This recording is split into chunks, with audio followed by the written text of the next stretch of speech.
Hello, I'm Steve Buck, Chair of the Department of Psychology here at the University of Washington. The lecture you're about to see is part of our annual Alan Edwards Psychology Lecture Series. Professor Edwards was affiliated with the Department of Psychology for half a century until his death in 1994.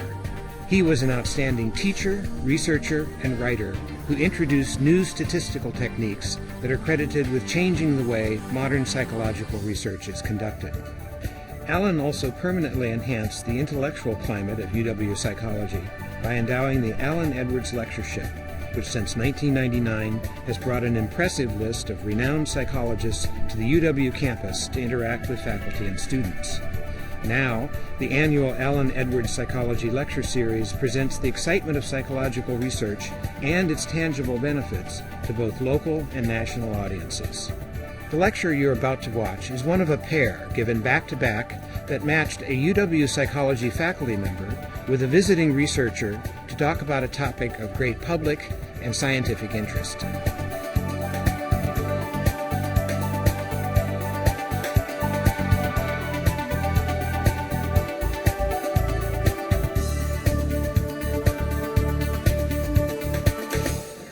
Well, good evening. I'm Steve Buck, Chair of the Department of Psychology here at the University of Washington. Welcome to this evening's continuation of the Alan Edwards Psychology Lecture Series. This series is presented by the Department of Psychology, the College of Arts and Sciences, and the University of Washington Alumni Association, and is funded by a generous endowment from Alan L. Edwards.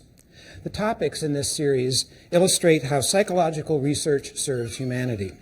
The University of Washington receives more research support money than any other public university in the country, topping $1 billion this year.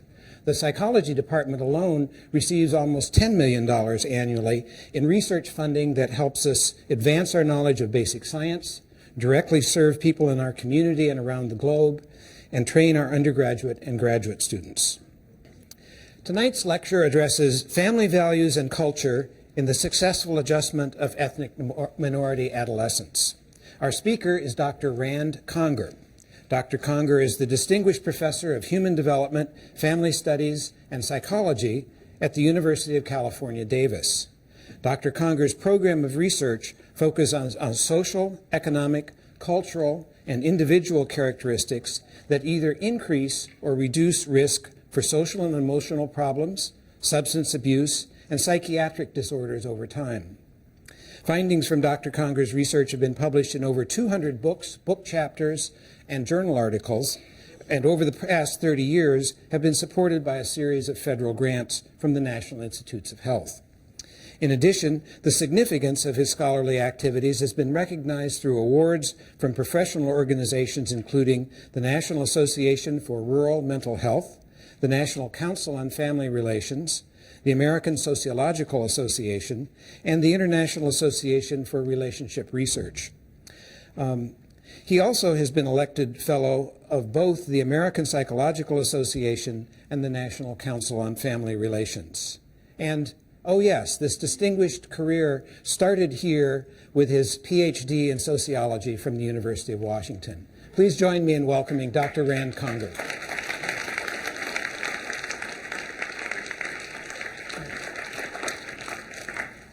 Thank you, Steve. It really is a delight to be here this evening as part of the Alan Edwards Lecture Series. I had the extreme privilege of taking two statistics courses from Alan Edwards when I was a student here, and he was an amazing teacher and highly respected by his students and people who attended his classes.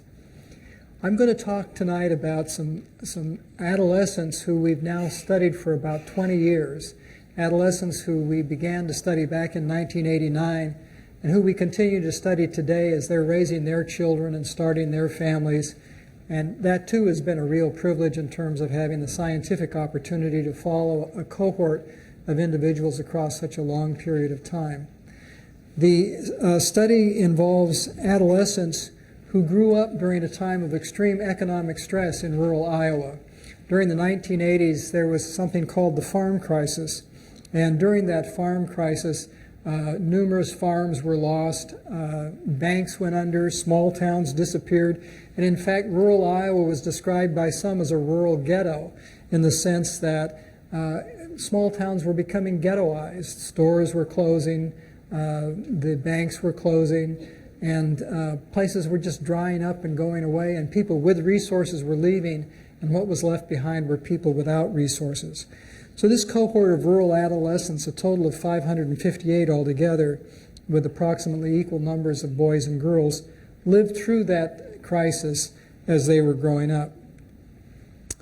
In this cohort of adolescents, we had 451 who were from two-parent families from the rural countryside, and another 107 early adolescents from one-parent families from the same areas in Iowa. We have interviewed these individuals from as early as 7th grade to today. In fact, right now we're out in the field studying the cohort members, their children when they have children, and their romantic partners if they're married, cohabiting, or steadily involved with a single romantic partner. We've had very good retention, almost 90% retention since the beginning of the study, which is extremely high. And one way to get good retention is to try to keep them interested in the project, make it their project. And I think today the members of this study really do feel that it's their project. In fact, we get phone calls from them asking us when we're going to be back out. And the final frosting on the cake is pay them a lot of money. And it helps a great deal. In the Family Transitions Project, we've been interested in adolescent social, emotional, cognitive, and physical development, and we've been interested in social and economic influences on development, born in large part because of the farm crisis and the extreme deprivation that many of these families experienced early in the study. We've also been interested in the successful transition to adulthood and how people succeed in work and educational pursuits, establishment of intimacy and romantic relationships, and one of the most interesting parts of the study today, how early experiences in the family of origin influence the capacity to become an effective parent and raise the next generation of children. Adolescence, as you know, is a time of risk. There are pressures for rapid change, increasing expectations of independence and self-sufficiency, increasing expectations by adolescents of adult prerogatives. Adolescents want to have the same prerogatives of people many years older than themselves, or at least they think oftentimes that they want to have those prerogatives. There's ambiguity about the future and uncertainty whether or not people will be able to make a successful transition to adulthood after they leave high school and their school adolescent years. There's also this disjunction in biological development. On the one hand, you have puberty and sexual maturation pushing toward greater pressure to assume adult prerogatives involving things like sex, the use of substances, and freedom of choice. On the other hand, the pace of brain development as far as the prefrontal cortex doesn't keep up. The prefrontal cortex doesn't fully develop until about the mid-20s, is my understanding, and the prefrontal cortex is what accounts for the executive functions such as planning, self-control, and problem-solving. So you have a biologically mature individual wanting to realize the fruits of that biological maturity without adequate cognitive capacities in terms of impulse control and planning. Now, mind you, adolescents vary a great deal, and I'm not saying that every single adolescent doesn't know how to control their impulses, and in fact, they differ a great deal, and we'll talk about that in just a minute. But what is important is that wrong choices during this period of time can have very long-term adverse consequences. For example, teenage pregnancy and loss of supportive ties with family can occur, and these can lead to losses of educational and employment opportunities, and in the worst case scenarios, long-term emotional and behavioral problems.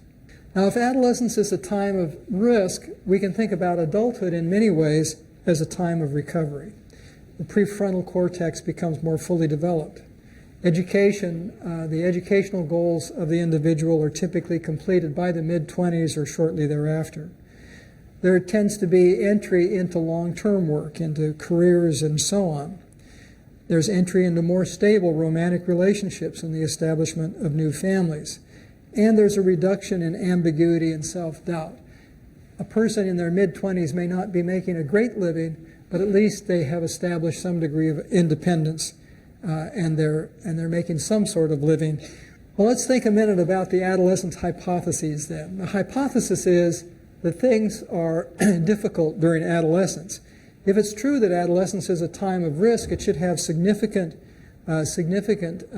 impacts on psychological and social events. So, for example, one's sense of mastery, self-esteem, and feelings of positive affect might decline during the adolescent years because you're struggling with self-doubts, you're struggling with knowing whether or not you have the ability to make the transition successfully. Anxiety and depression, we would think, would increase. Risky sexual involvements as sexual maturation occurs should increase.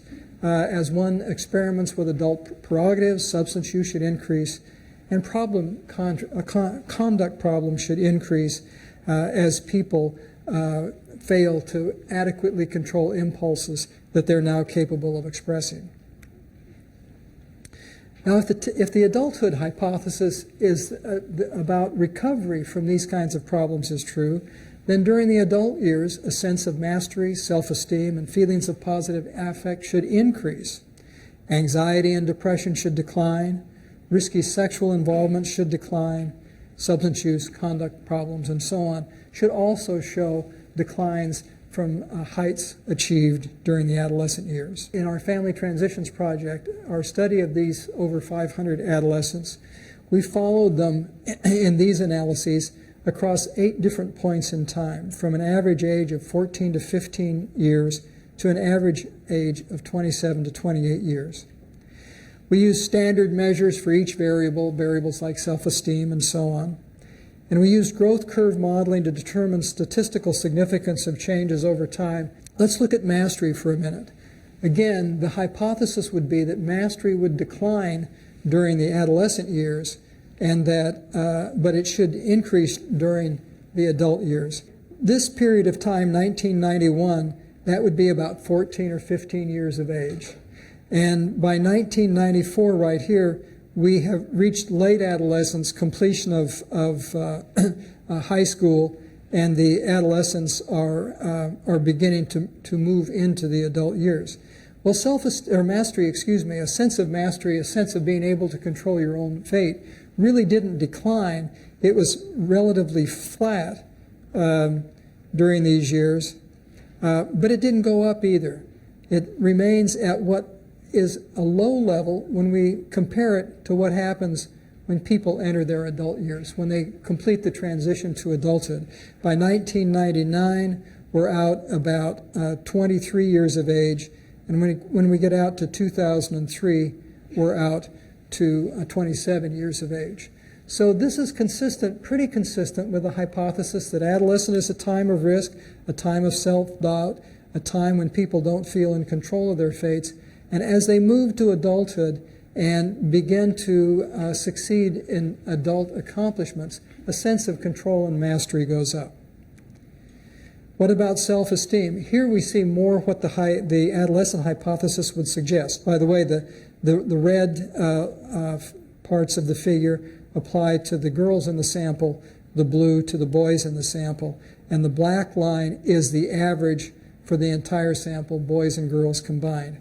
And you can see that self-esteem, in fact, for both boys and girls tends to go down during the adolescent years. Again, around 14 to 15 years of age, out to about 18 or 19 years of age. During this time of difficulties, competing biological processes, of increasing demands, of ambiguity about the future, people feel they're less worthy over time.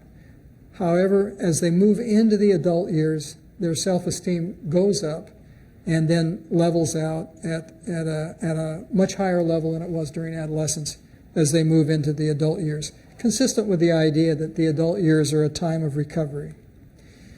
Positive affect, this is a really interesting slide. Positive affect has to do with feelings about how wonderful or how bad life is. So positive affect has the scale for measuring that has items on it like life, I feel like life is a wonderful experience. I wake up every day feeling good about getting up. I enjoy life. And I think it's really interesting to notice that around age 14, 15, people in this sample were really pretty high on life and how wonderful it is, and then it drops down during adolescence. It only goes up a bit going into the adult years, so there's something we're losing from that was going on back in childhood and adolescence. But we are losing something, and this was an unexpected finding. Certainly things improve a bit during the adult years, but some of the wonder is gone. And perhaps one of the things that we as social scientists and behavioral scientists should be thinking about is how you bring that wonder back in as we move to the adult years. Anxiety is relatively high during adolescence, but declines during the adult years. Depression increases during adolescence, but declines during the adult years. Number of sexual partners, as would be expected, increases markedly during the adolescent years, plateaus, and then starts to go down during the adult years, as this we would hope would be what would occur as people enter into marriage and romantic relationships. But we also collect data on infidelity, and it probably doesn't go down as much as one might think. Alcohol use problems has to do with using alcohol to the point that you actually have difficulties in work or school or difficulties in social relationships, perhaps even have problems with the law as a result of your drinking. These kinds of alcohol use problems go up dramatically during the adolescent years, plateau a bit, and then do drop significantly during the adult years well into the 20s. Antisocial behavior, delinquencies, violence, theft, bad behavior increases dramatically during adolescence, and then drops and almost disappears for most people during the adult years. Only very rare individuals, a very small proportion of the population, remain highly antisocial into the adult years. That will vary by context, of course, but that is a different talk. Interestingly, we also see trends toward normative behaviors occurring during adolescence. So simply drinking, not drinking that causes problems, but a moderate level of drinking goes up during the adolescent years and then levels out, suggesting, again, these aren't alcohol problems. This is just, this is just coming to view alcohol as a normal part of your life that occurs during the adolescent years and becomes a pretty even. By the time you hit early adulthood, you've sort of established a drinking pattern, and that tends to continue through, at least through the 20s. Tobacco use, this is kind of a sad story. Tobacco use increases, of course, during the adolescent years, and it doesn't tend to go back down, suggesting how addictive a substance and how difficult a substance tobacco is for people who become regular smokers. And in this sample, it also included people who chewed tobacco, which is a pretty interesting part of rural life. But it doesn't seem to go away. It holds on. Now, all of this is very interesting, and it seems consistent with the early hypothesis that bad things are going to increase, good things are going to tend to go down or be fairly low during the adolescent years as a time of risk, and then adulthood as a time of recovery sees some repair in these kinds of problems that occur during the adolescent years. However, not all adolescents experience the same degree of developmental problems, and it would be particularly worthwhile to try to stem some of the difficulties that occur during the adolescent years because, of course, when they occur with frequency, they can create long-term problems. So involvement with numbers of sexual partners can lead to early pregnancy. Problems with depression and anxiety can actually lead to disorders, mental disorders of various kinds. We know, for example, that significant increases in depressive symptoms across the years of adolescence can lead to actual depressive disorders by late adolescence and early adulthood, and those can become chronic and exist throughout one's life. It turns out, though, that there are certain kinds of social and personal resources, advantages, or adaptive capacities that we would expect to create resilience to the risks of adolescence. And in the Family Transitions Project, we study resilience to adolescent risk at the community, family, peer, and personal levels, and view resilience as a process whereby these different domains of experience will tend to reduce the normally occurring risks of adolescence. In terms of adolescent resources, and I won't go into a great detail about how we measured these things, but they're all aggregated variables. So we have an aggregate variable that measures community resources, and it involves all of these measures involve both parent and adolescent report. So parents and adolescents report on how good their schools are, how good the services are for families and children in their communities, how much financial and social stability there is in the community, and especially in these communities, family engagement in the communities. In rural areas, in small towns, a family that's engaged into the community has enormous advantages in terms of support from that community. We have peer resources. If peers are available and supportive friends, if they are low in terms of deviant behavior, and if they're high in terms of conventionality, in terms of supporting good schoolwork and conventional ambitions for the future, these would be what we would call a peer group that would promote resilience to adolescent risks. Now, notice I'm turning things on their heads. Normally we talk about peers being bad influences. Peers can be very good influences, as you will see.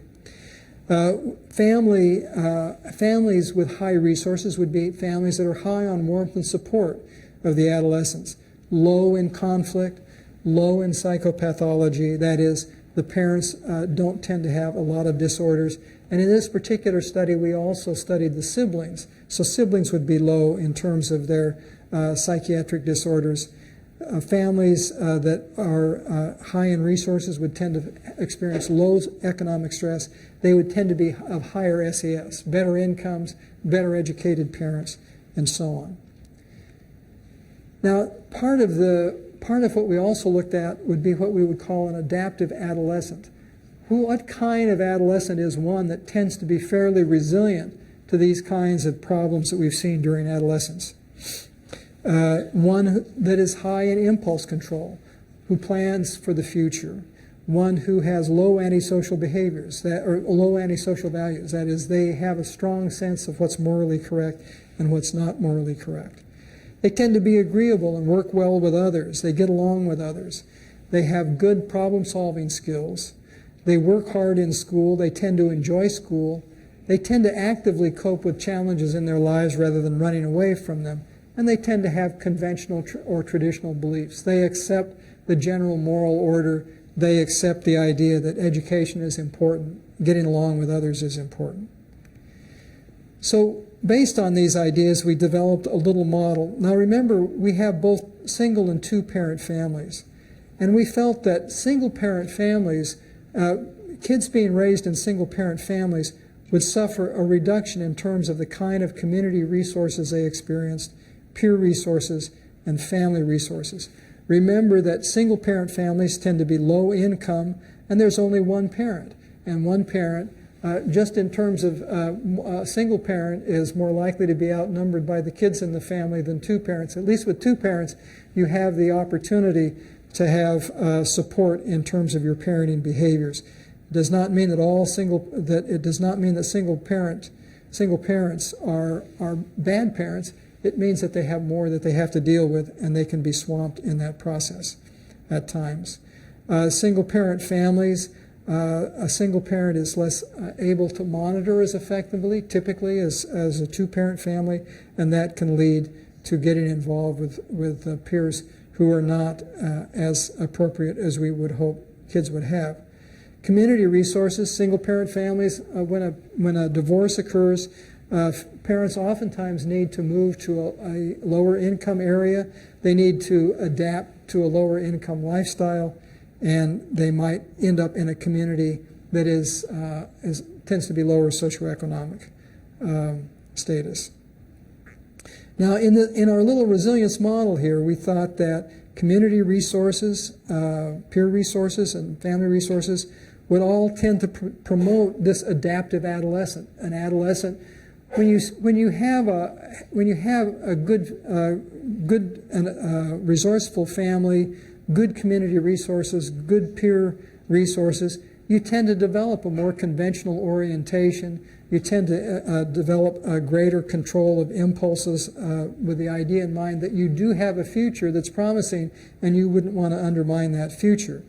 So an adaptive adolescent, we thought all of these community and peer and family resources would channel their influence through this adaptive adolescent, and it would be the adaptive adolescent who would that would influence developmental outcomes. So, for example, the adaptive adolescent should be positively related to greater self-esteem across the years of adolescence, or it should be negatively related to problematic outcomes like depression over the years of adolescence. So we couldn't have been more wrong, by the way, in some of these predictions, as you'll see in a minute. Actually, more wrong in a good way. So in this analysis, we focused on some select variables. We selected an important positive outcome, self-esteem, a sense that you're a worthwhile human being. We looked at a negative outcome in terms of emotions, depressed mood. And then we looked at two important health-risking behaviors, number of sexual partners per year, and alcohol problems with alcohol. So let's look first at adolescent self-esteem. Here you can see, notice I'm sorry, I failed to point this out. We looked at the level of self-esteem at the end of adolescence at age 18 or 19, and then we looked at change in self-esteem across the years of adolescence. And notice that, sure enough, adaptive adolescents tend to show greater self-esteem by the end of adolescence. Adolescents raised in communities with high levels of resources demonstrated greater increases in self-esteem across the years of adolescence. But notice some of these strange findings. If you're high on family resources, by the way, this arrow shouldn't be there. The arrow is supposed to go in that direction. I just caught that last night. But family resources are negatively related to positive changes in self-esteem across adolescence. That doesn't make any sense according to our little theory. Peer resources are negatively related to change in self-esteem, positive change in self-esteem, and the adaptive adolescent is negatively related to change, positive change in self-esteem. That makes no sense whatsoever in terms of our theory. However, when we looked at change more carefully, and we looked at, for those adolescents who had low resources, sure enough, their change in self-esteem, their change in positive adjustment did increase across the years of adolescence, but it never reached the same level as those who had high resources. And you notice those with high resources, it actually declines. Their self-esteem actually declined just slightly. But the two curves never come together. The adolescents with low resources across all years of adolescence are always lower in self-esteem than adolescents from high resource environments. And that explains those strange negative findings. By the way, whenever there's a plus or a minus here, that means that particular pathway in the model was statistically significant. And that's the direction of the effect. Well, what about adolescent depression? This is a fascinating one because our theory had said that it would be the adaptive adolescent bolstered by the resources in their environment. The adaptive adolescent would be the one who would be less likely to be depressed, but these resource variables would have no direct influence on depressed mood. In fact, we find something quite different than that. It's peer resources. When adolescents, at least in this study, when adolescents had peers who were supportive, who were available, who were warm, who tended to be low in deviant behavior, who tended to reinforce conventional pursuits, those kinds of peer resources decreased the probability of becoming depressed over the years of adolescence. On the other hand, we have that another strange finding again. Adaptive adolescents actually tended to become more depressed in terms of changes in depression across the years of adolescence. Well, what's going on? We see the same kinds of things. Adolescents low in resources declined in depressed mood across the years of adolescence. Those high in resources increased in depressed mood across the years of adolescence. But notice again, the mean levels never come together. The adolescents with low resources in their background, excuse me, always experience more depression. Those with high resources always experience less depression. What about number of adolescent sexual partners? Again, I'm sorry, I said the wrong thing. Community resources decrease the number of sex partners that adolescents become involved with in any given year. Peer resources decrease the number of sex partners, and the adaptive adolescent decreases the number of sex partners by the end of adolescence. There's no change in number. None of these variables predict the rate of change in the number of sex partners across the years of adolescence. Here we have both these background resource variables and the adaptive capacity of the individual adolescent influencing the risks that they will take in terms of the number of sexual partners they become engaged with. So what do the findings say? The trends in positive outcomes during adolescence and adulthood are exactly what we predicted. Self-esteem is either low, self-esteem, mastery, and positive affect are either low or declining during adolescence. And depressed mood, anxiety, and so on increase during the adolescent years. Risky behaviors tend to go up. Alcohol problems, sexual partners, antisocial behavior. In terms of the frequency of alcohol use and tobacco use, interestingly, those went up and then flattened out in the adult years, showing kind of the normalization of those activities into the adult years. So we see the adolescent risk, we see the adult recovery as we hypothesize would be the case for the transition from adolescence to adulthood. One of the important things about resilience that we found, though, was that resilience is not primarily a quality of the adolescent. Many people talk about the resilient adolescent or the resilient child. Resilience during adolescence appears to involve significant interplay among family, peer, and community resources. And these interacting social processes foster better developmental outcomes. Just as a quick review, self-esteem was promoted by community, peer, and family resources, as well as adaptive adolescent resources.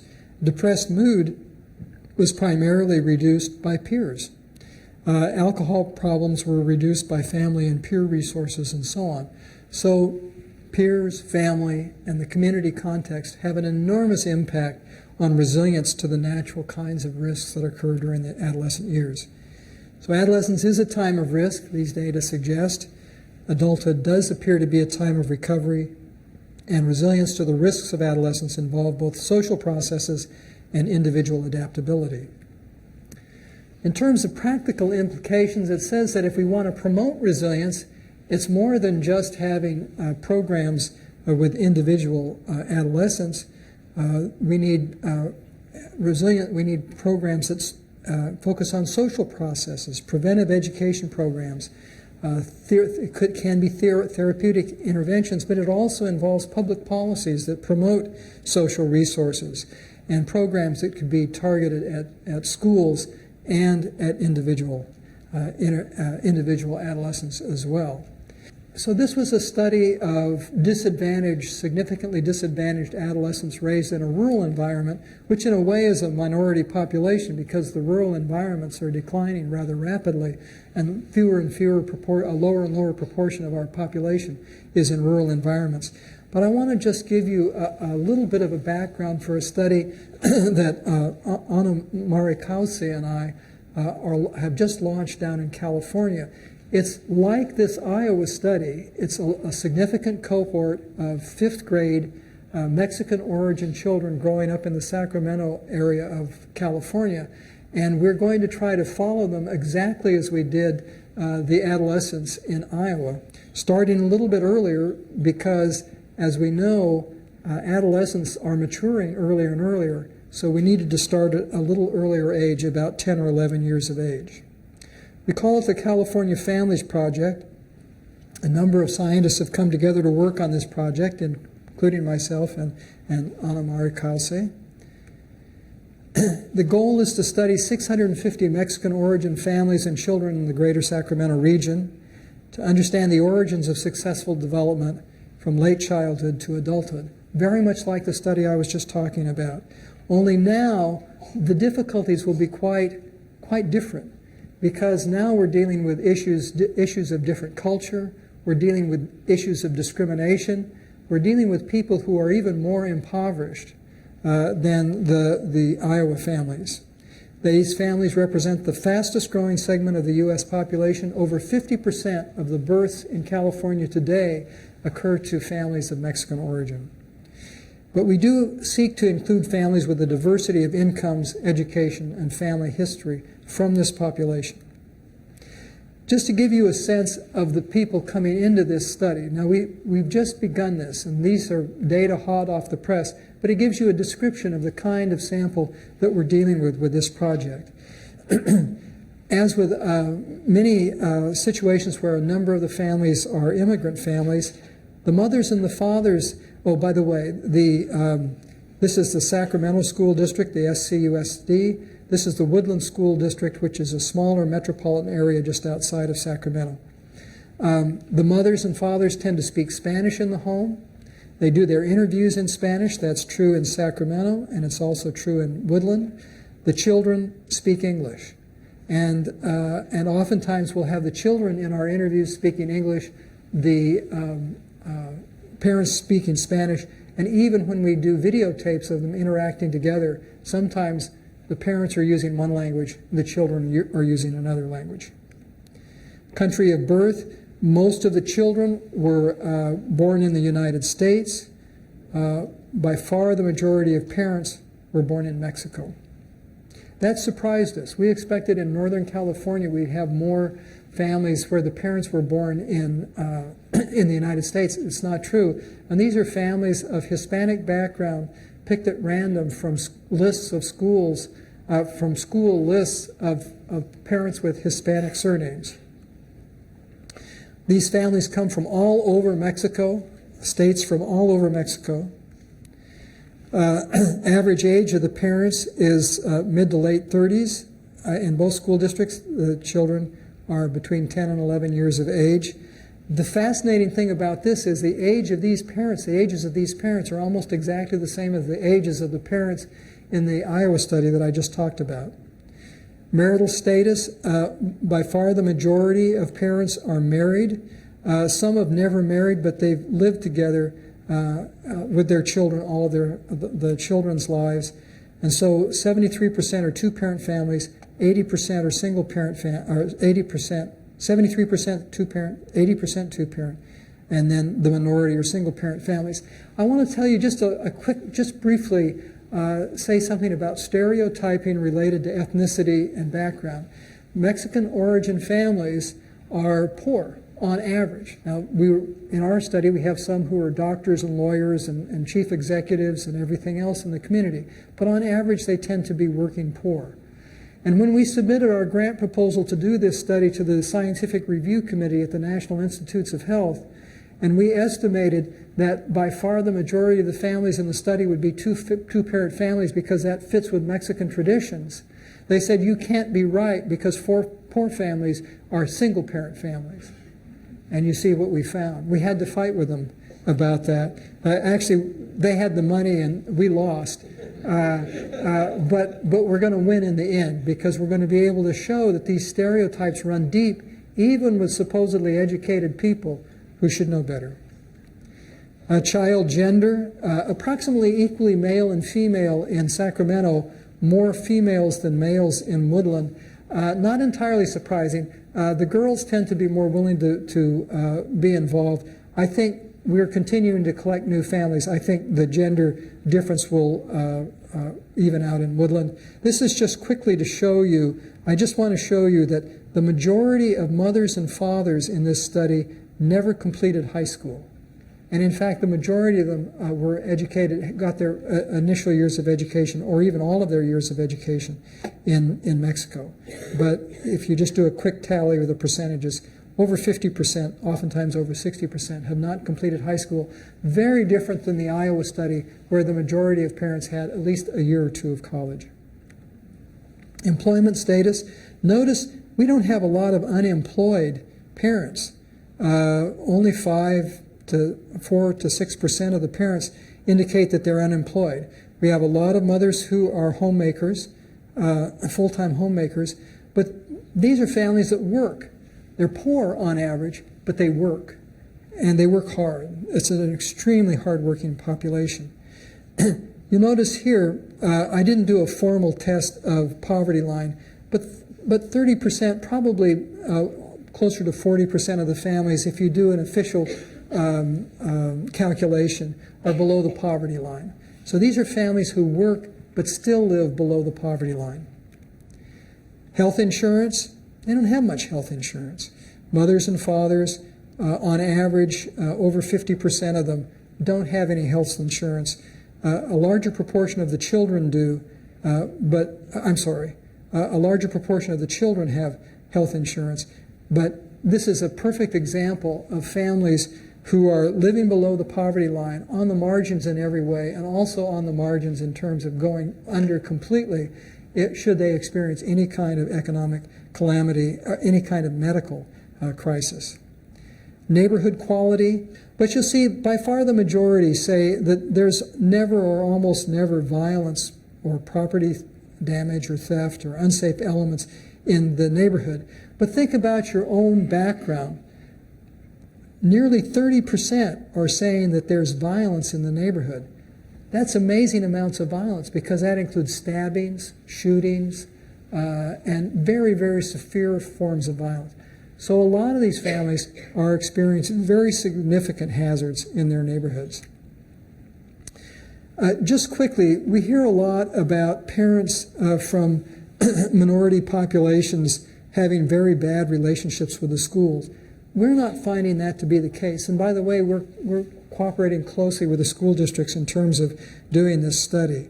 You'll see that in terms of the parents' perceptions of schools, reporting whether or not teachers at this school treat Mexican-American parents with respect, by far the majority of parents say they are treated with respect at school, which is terrific. And I have shared these data with the superintendents of both school districts, and they breathe an enormous sigh of relief. Although the superintendent in Sacramento said, you know, we're not doing quite as well as they're doing in Woodland, we need to fix that. So contrary to what you sometimes hear about families of minority status being ignored by the schools or not being helped by the schools, we're finding quite a different attitude, at least on the part of school administration in this area of California. They feel that the parents feel their children are supported at school. The mothers and the fathers, sometimes we hear with Mexican origin families that they really aren't very interested in education as far as their children are concerned. The reality is that many of these families have come to the United States so that their children can have greater educational opportunity. And you can see all of them, by far the majority of them, want their children to pursue advanced education. One big problem that we're seeing, you can see that if we interviewed them in English, the mothers help a lot, engage in a high level of help with homework. Notice if they speak Spanish, they're not able to help as much with homework. This is an issue we're really going to deal with in this study. It's a place where kids want education, parents want their kids to have education. They're really behind the 8 ball in terms of the parents being able to help in a school a system where their children are learning in English. Kids like school, and they like to do well in school, the majority of them. They think that they have a chance to grow up and be successful. They think it's important to finish high school. Again, they are not in the main against completing education. They don't think it's unimportant. By far the majority of children say they want to achieve a college degree. And many of the students are actually doing quite well in school, at least according to ratings by mothers and fathers. So our long-term goals here are to follow these children over the transition from childhood to adolescence and well into adulthood. We would like this study to last 20 or 30 years, just as the Iowa study has lasted. We will follow the students who drop out of school to find out what's happened. Far too high rates of school dropout in this population. We hope to gain a much better understanding of what contributes to those who succeed from what is a challenging background for most of the families in the study. And we help to develop more effective prevention and intervention programs for this particular population, as well as others. And I thank you.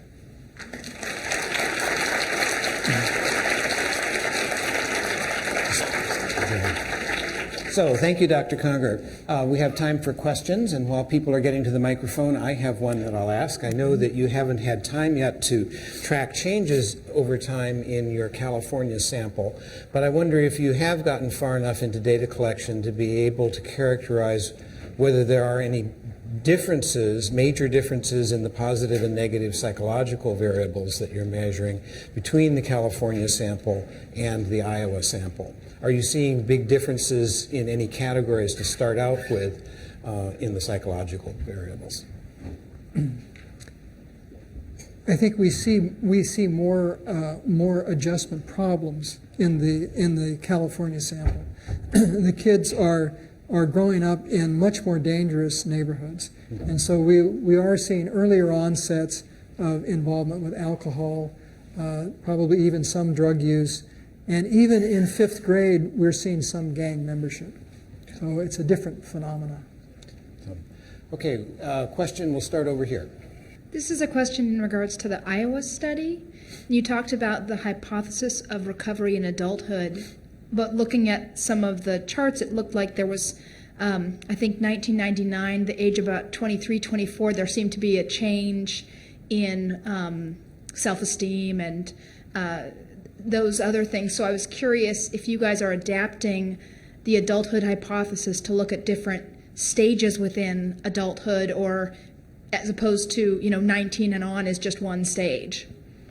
We are. The study is continuing, and we hope to follow these.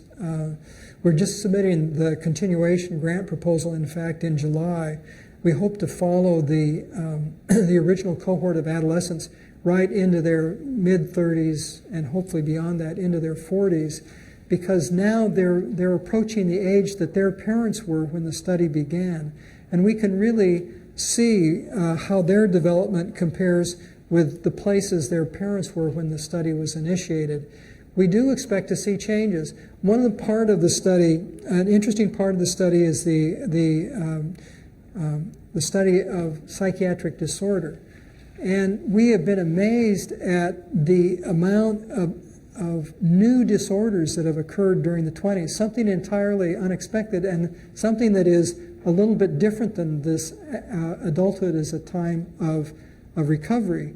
And we are thinking that some of the kinds of disorders that we're seeing relate to a whole new set of pressures around having a family, being responsible for supporting a family, dealing with problems in marriages, dealing with kids who can be problematic at times. So we certainly continue to study changes and don't assume that everything's going to remain the same beyond the age of 27.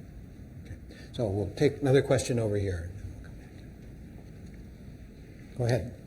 I couldn't help but notice, I noticed that there were more Spanish-speaking parents in contrast to more English-speaking parents that were recruited. And oftentimes language can serve as a barrier in terms of opportunities. And I've noticed in the literature as well that the families that have the least resources are often the ones that are hardest to recruit into studies. What is it about Spanish-speaking families that make them more motivated to participate in these studies? And I'm curious to see what your thoughts are about that. I'm always amazed because I'm quite sure, although we don't ask the question, I'm quite sure that some of the families in our study are probably undocumented.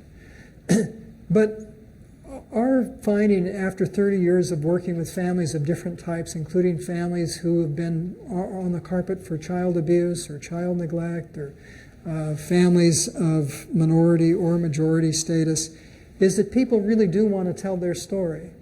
And if you can make a convincing case to them that the story they tell will be helpful to families in the future, that we'll make a determined effort to take this information and use it to help people's lives in the future, they're willing to spend time with us. And in fact, they generally enjoy the opportunity to express their points of view. It takes a lot of work, and you have to do a lot of different things to recruit them into the study. You have to convince them that it's worthwhile. We use economics incentives, and that helps a lot as well. But I don't think that that's an unusual thing to do. You know, if you think about yourself, you would be a lot more likely to expend 8 or 9 hours of your time in a year if somebody paid you to do it than if somebody didn't pay you to do it. So the economic incentives help, but they have to become hooked into the study, especially if they're going to continue. And these families know that Mexican children and Mexican families, by and large, have been ignored in the social sciences literature. And we know very little about the development of these children. We know very little about what accounts for success. And there are many hypotheses in the study related to differences in culture and cultural traditions that we think will play an important role in the resilience process. If that helps, it's going to be a major assistance to these families and these communities in the future. Okay, take a question over here. I took a statistics class with Richard Catalano in the School of Social Work here, and he worked on a study called, I believe, the Raising Healthy Children, and I think later Raising Healthy Families, and it related to resilience of adolescents. I just wondered if there's any comparison of your findings to that studies, or if you could just share a little bit the crossover. I know Dr. Catalano quite well, and we do compare results from time to time, and I suspect that in many ways we do find parallel findings in our different studies, which is good. It's always nice to find that what you've discovered replicates rather than it all being ephemeral or a characteristic of only one population. Okay, so we have another question here. I was interested in the what you showed about this English-speaking parents and the parents that speak Spanish. I know when I grew up, one of the hard things was that my parents didn't speak English, so it was hard to be motivated to go to school because they're and it's so true because my parents' education was 6th grade, and so it was really hard to be motivated in school. I have a daughter now, and I went to school, went to college. And because I speak English, I motivate her to go to school. And I noticed that the reason I asked this question, because I think it's a huge issue, and I know that I work with kids now, and one of the situations I see is that the kids that I work with, because the parents don't speak English and they're not motivated to go to school, so they tend to get into more trouble, and they don't care about school. And I think that's happening a lot, and it's a big issue that I think that I'm trying to help out with my kids. But what is it that you guys are doing, or you plan on doing to help that population, to help them be motivated to go to school? Because I think they want to, but because the parents don't have that motivation, they think they lose themselves in the society. Right. I think most of the parents in our study are motivated for their children to get education, but like you say, they're handicapped in the sense that they don't know the language, they don't know the system, and they don't know how to approach it. So they do run into problems, and their children do run into problems, and it's really sad to see. That comes out a lot in the videotapes that we do of family discussions and discussions between parents and children. So what we're doing to try to alert people to this problem is we're actually working with the school systems in the Sacramento area to alert them to the fact that there is this difficulty in the disjunction between what can be done at home and what's being done at school. And we're actually talking to the superintendents of the 2 school districts that we're working in about developing programs to try to remedy that and increasing, for example, tutoring for students whose parents don't speak English, increasing tutoring, the kind of tutoring they would get from their own parents if their parents spoke English. But I think if the schools bring the parents in and work with the parents and make the school a good place for parents to be, I think that they can strengthen the tie between the schools and the parents. And with some additional efforts on tutoring and so on, hopefully a lot of that can be overcome. Okay. I have one last question over here. I was interested that your Iowa study used self-esteem as an outcome variable. As I'm sure you're aware, there's some controversy among psychologists as to whether self-esteem is an important outcome that accounts for positive, important things. And I'm wondering if, in fact, the Iowa study produced any evidence that self-esteem was causally related to other desired outcomes, or maybe instead it was just an indicator of desirable outcomes that had previously occurred. I've spent a lot of time chuckling about the emphasis on self-esteem in California because it has become something of a pop psych effort, I think. However, our data suggest, and we haven't fully explored this yet, people high in self-esteem tend to do better in marital and romantic relationships. Their relationships with others tend to be better. They tend to be more successful in their work and education. And I think that's because self-esteem is highly related with some more core aspects of personality, like positive emotionality and so on. But I would say self-esteem does tend to be related in our study to good outcomes during the adult years. It certainly is related to better relationships with other people. Now, again, whether that is because it's related to other core dimensions of personality, and if we took those core dimensions and plugged them in, the effects of self-esteem would go away, I don't know that yet. But it's not as uninteresting a variable as I thought it would be. Well, thank you. Please join me in applauding once again